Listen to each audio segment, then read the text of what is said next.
Fatalo fatu teni, malone usu malone soifua, wale usu fo ile wa ole tau. Ale ai o loo faatafagasi le atoatoa foʻi le malosi o soifua I le suga le aʻoaʻo I nei taeao ia e leua tamafuta galumalemana o a mai laususuga I nei taeao Manuia kalo faisia wa ai mo malulu tele le tau. o foliga mai o le tulaga na o loo iai ia matua I malulu tele le taeao lenei galumalemana e lea o loo pii amamai nisi foʻi o paaga I totono si o tatou atunuu o loo faailoa mai manaia le tau I lenei taeao Ia, mana ia le tau I nei Samoa. O le ai le o so ele le la I le no fuanga le o te tala no atuai. Ai o winga o le tau le o mai ele li poti le yes foreigner. Ia na o fau fuanga fu nei o ngasami. Marine advisory ia ai le ini fau fuanga fu ipo ni la pita inga o winga no wa masani o le tau. Mana ia galumalemana. Mana ia le sivaega lea ua faailoa mai lea ua faaupopo avanoa no fo mau mo tagata Samoa I New Zealand. Ua fai ana faalau I tele lea vaega faamolemole.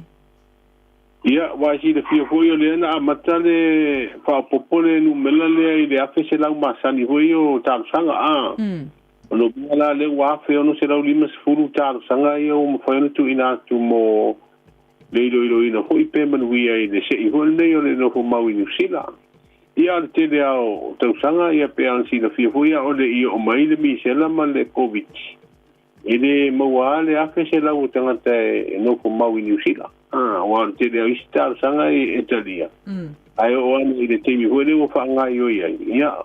Ia mo meo pale tonu e tula I mai ai ma whapena ona le tau nu ona malanga atu I le pokalame le no ko mau. Ai talusia ia to tele nisi e family ina talusanga po I le kota o le tausanga. Ia malisi wa pia wa whaafaing tāpo ia tonu langa o pise mea wa fo I le mele o ia wa whaangalunga o computer le internet e talusanga ia le nofo maua. So ia whaatumu pepa na avele ala po I le mele ia pe ame hoi o le ofisa o New Zealand I le taulanga ia pia. Ia le whaangai inga le o ia.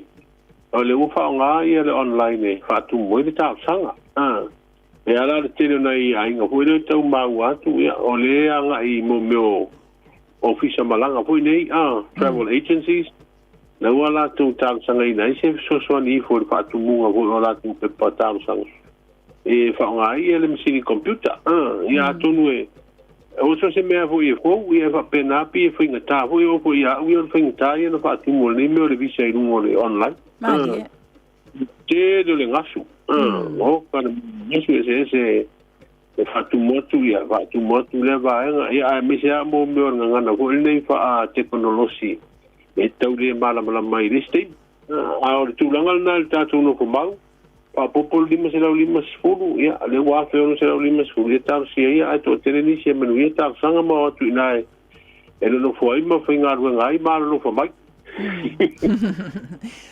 Whamole galumalemana so lona winga wa whaonga na o le upenga tawhailangi e apalai ai mo avanoa nei wa le toi whaonga ina vaenga ia peo pepa meio.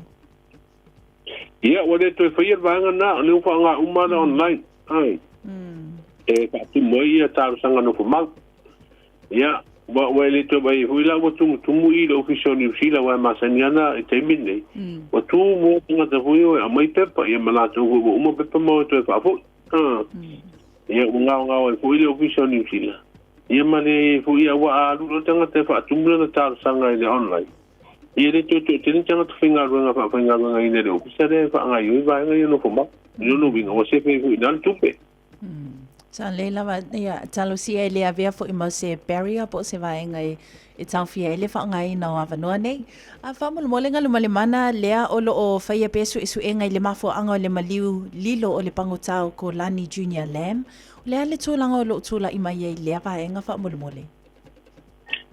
O lea sa whaanga solo le vaya so nei le suenga. Wala o hoi mo li mau singi o hoi lumo le whamsino le pule leo maliu le whianga ima le suenga leo le maliulilo le la mo mawan na fi mo le fa wa wina na fi le o le mo le mau to ya mo le mau ale pule fo e for pui tanu malala manisi o leo for pui a o mala mo li mau e lima mo li mau pauta o le na ta oto le i tu ngi fo i mai singa ruanga ta wa le famsino ia on to fa wa uri stemi ai le anu mo ni ar su suenga le ia wa te le waru li poti fa pe o le vai da au fa na le na mafu ai le na uma le so i fo i o le pauta ia tulanga le sa i le madiu ia se au mai po le ale tulanga lai fa atino ai le whaingo nei meo ngā ruanga pāngota, ia mara whaonga ino wai la au whanawau nei.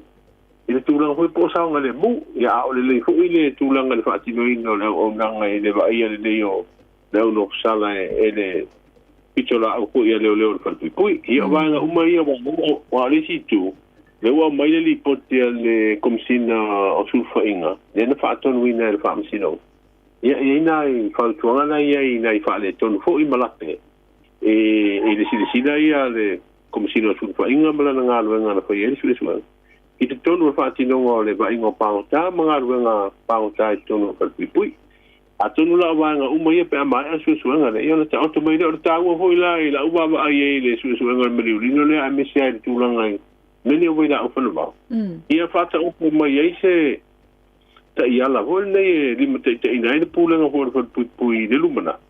Ina ia baba ina le iai vaenga ia ina ia ugana ito e sauwhanga iai ia pe o iai ia se tangata no kusala i mene o i lao. Mai le tau pule ia tangata malisi tangata malona mapau paula ia. So o le facility le o lo o saunga le mu pea pangotai le vaenga o lo o iai lanso i no fuanga ni. O la saunga le mu, paure o tūranga le o maile i tua o nisi ko lau no kusala e whainga ruenga i ia latu whātuanga. Ia wā peo i le mafuma iai le tūlanga le whaamelawe na maliwai a kolani. O le tempele o le na whainga ruenga i tua mai o le lotoa. Ia le tūla i mea o le sunusuenga lana. Ia ngā i pesa whaafeo na whaatino le pitola au hui wa ingo pāngota ma le whaatino o latu ngā ruenga. O mai tā penanga tali malo o Samoa le tunga waa lea o le International Waka Federation Championship? Ai, makau kia le pisi o kauranga le mere wai e janin. Mana ia. Ai lunga karingaru le wa whau wai mo le pese stage. Ia. I talatu e pateli malo ho le o le Sheraton le agi. A pio luma to le pateli malo na le matapanga ho le o le uri ho le mai le vai. Ina i te pateli vai singani. Ia. Na o whau wai atalana.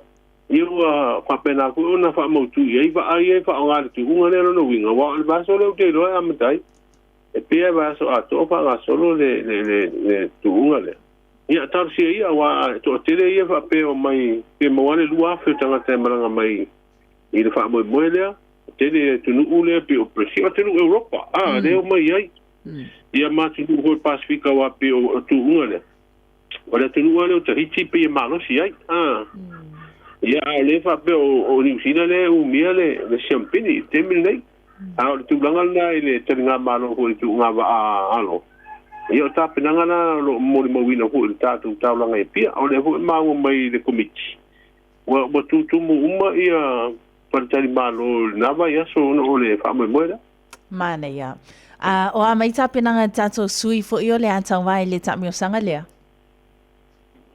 o te roa lai le ta penanga tato awalo ai o no fu po le ale le ta penanga ia o lo po ina fetaui ia au ia na la tato i le se sen o pela ia le malo sil tato au ma le le mana sa le lava le vaenga tala noi ta longa io le weekend fo in nei o le atali malo ile Samoa ile ta longa le manu ma le tonga e te awai le ta longa le anga le mana. Ia makamaka ko po TV, ma real TV le kalaka le ola makamaka yo. Ma fana le ne no fanga lo e ai. Ai le talo le ta ia. Ta si ia wa le sa ta talo ma fiti lava ia so ia le to e batu se tala na talo ma. Ia. Wa le ma na ia ta talo ma ia pani le ta ti e lunga le tulanga sfu le ranking. Ai tato whare tonu roi apiti. Ia toi me i hura tu ila lo le sulto. Tau siala ia lo mai tātou tālonga le matonga se toi si atu lunga tātou no poka ia e tātou si ia wai tātou wani na le tele fai tio ma tātou tāpo ia tui tua ia ila tō whatinoa ia le tālonga ia le whai ngopie Mali le vaenga a tūlanga leo wa iei tātou le tātou au le manu Samoa leo wholinga mai tūlanga sifuma le tolu Ioi, lewa tātou tōpe I po sifuru tolu mai le sefuru len tātou titi ai lewa uman tātou tālunga mai Japani tālunga mai Japani ia, mana ia tātou sefuru te wai atu mawalunga hoi tala ave o tātou manu Samoa nā te mi lalaki au te wi fora le suto le tātou si wa whapena se momo wa ia le temi wai lunga le soi temi wai lalo ai tātou si tātou tālunga mai I kare tahi tamasi I mai toa ia po le alta urunga wai o le anta urunga mai le au tonga I le amtanga vai aso ta pena o le matua le leifo ia ta pena mai atonga e le o fata mala foi ka le tahi e le pui pui nga foi sona manu malo I tatu talonga le stona I tau sia ia le tapo inga le tunu Malie a wo mawa le lisi o tatou tamata alo le ta alonga le fa mo le molenga lumale mana ia wa mawa le lisi wa wai tu ilunga le tatou Facebook na ua sala lau mai ai a nafi ia le lisi o tātou au lea wa whiriwhiria mo tālonga le matonga. Ai a fo. O tūlanga na o iai nā penanga fo I nei teimi a wale alo atu le whai wale vai aso ia ma tātou tālonga ma matonga. Malo lava ngalu male mana o an tātou lu tāla o le awha alawa I tele mai le valu I le tai au nei wha mole mole. O lea sa tāri tari fo I le fono atu stala ma le taitai o le vaianga pupuia ia tau tangata nei vai aso pe whaelo mai ei ni sui. O le lātou fo I tā penanga wapalo tala I tia lo loma ia alo ma whaelo mai le taitai. E steibi. Awar pore e steibi whaelo mai lea. O awar fauwa maritai sa vai. Mana o mia tele lango anu mai tu malo le vai le leo i fo ngā luenga tau ngota le malo. E toru o wala ia na tala nei vai aso. O lo wa manta I tūte uru mga whapare mene le State o New South Wales e le whongawhitalai ia mana nau sunga whono hui whapenao na tu wairu tātu utinu. Ia ai te waru ngātu tala le nei asa wharile Janine ma le whaafonga Samoa I tala fo I o le whaamasilonga. Mana ia whaptai lava ngalu male mana ia ma le I le tautua fo I le nei vai aso ato I le tātou polokalame. Manuia lava singa mga luenga o le nei fo I tai au. Ia tātou toi whailua I se aso I luma awa ia o tā talanoanga muli fo I le ilunga tātou polokalame ngalu male mana. Ia pauan mene te tātou le toi mafuta lava I aso. Ai alo whatere atu Janine ma le whainga po le vai aso le tātou tanu. Tātou sia ia le patapanga se ngase sunga le awao. Ia toi mafu siro na malo sia warfa o wino le tautua. Ai whaftai fo I mo le ngaruenga le vai aso Janine. Tai lava ngalu male mana ia manuian le ngaluenga fo I o le nei aso ia ma le weekend manuia fo I le tapu inga I le tātou awa le manu Samoa I le aso a tai au. Ia, whasoifua ia. Soifua. Tātou talanoanga nā ma le awhionga ia ngalu male mana tipi au tanga vaia